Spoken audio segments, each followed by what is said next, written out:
currently on Grant Line Road, and I'm headed to Oakley, California to look at a 1968 Stevens vdrive for sale. Looks quite nice.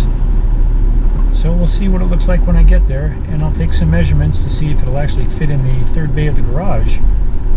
That's kind of criteria for taking on another project, if you will. So, see you again when I get to Oakley.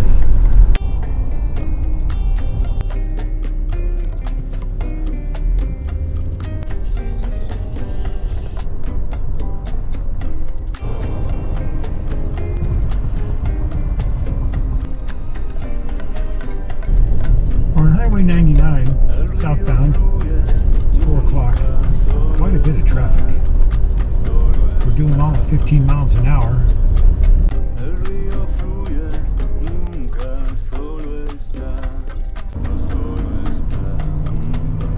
I-5 southbound.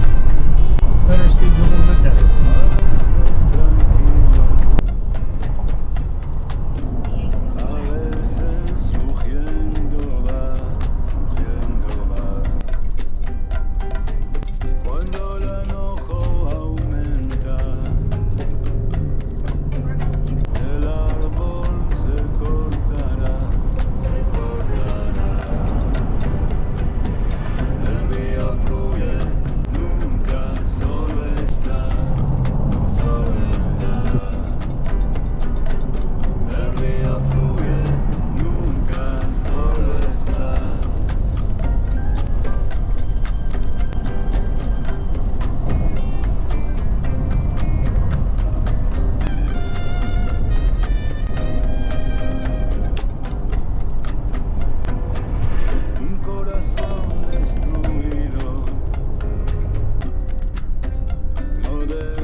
Rio Vista is dead ahead, taking a left on 160 South, which will take us into Antioch, or Oakley I should say.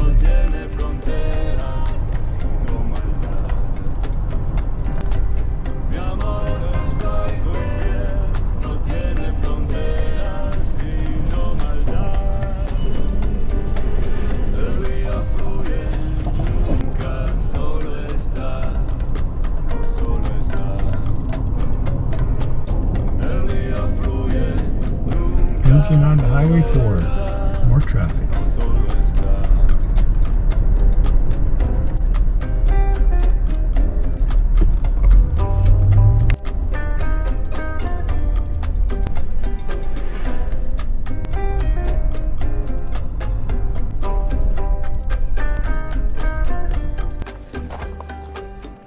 That's a pretty boat. Upon arrival, the boat looked amazing, a definite possibility. I pulled up the seats to see the drivetrain. I found grease under the vdrive cover. Perhaps a blown seal, or too much grease on the universal joints. I'm not really sure. There was, however, oil in the bilge that appeared to be from the vdrive gearbox. Whether it was a vent overflow or leaking is unclear at this time. It's a boat, so there's always something that needs attention.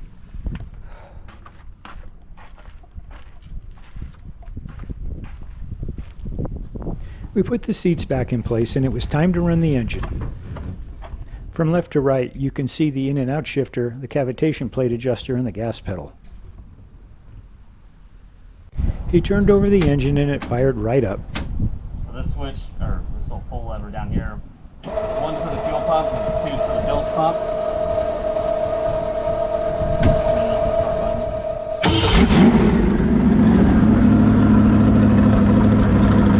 The idle is set a bit too high.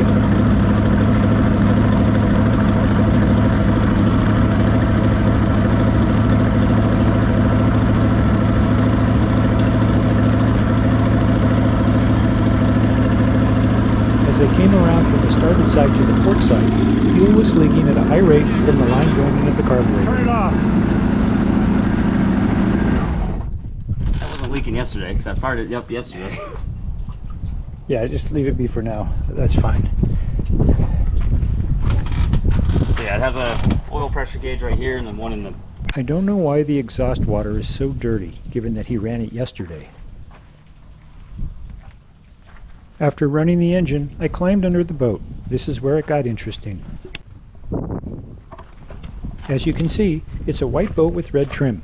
Underneath the boat, on the hull, There are spots where the original green metallic or metal flake can be seen. Along the center line of the hull, the gel coat appears to have a crack in it along the center line of the hull. Quite odd. Directly under the V-drive on the bottom of the hull was a collection of oil. Oil on the outside of the hull? Odd. Where did it come from? Was there a crack in the hull? Was it leaking through the shaft? Or through where the skegs are mounted? At this point, I'm not sure, but there is a risk that this issue is not a minor one. While this is considered a flat-bottom V-drive, the hull is not flat as you travel forward from the transom. There's a slight and progressive V in the hull as it progresses towards the bow. At some point, the trailer pads had been replaced, but no adjustment was made for the transition in the hull moving forward. As such, the trailer pads were not evenly supporting the hull, causing a depression in the hull on the inside pad. Well, I just looked at the 68 Stevens V-drive. Used to be, original color was a metal flake green. It's painted white and red now. The V-drive gearbox appears to be leaking oil, and it's going through the shaft where the shaft goes through the hull, and the bottom of the hull is covered in lubricant.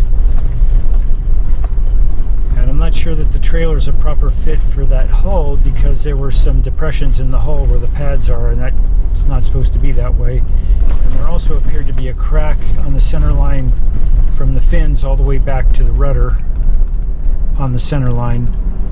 A little bit strange. Engine sounded fine, a little loud for my taste.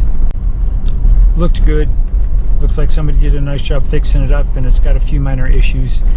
It's 8 feet wide and 20 feet long, and my garage is 7 feet 10 by 19 and a half, so it doesn't fit in my garage. That's another consideration.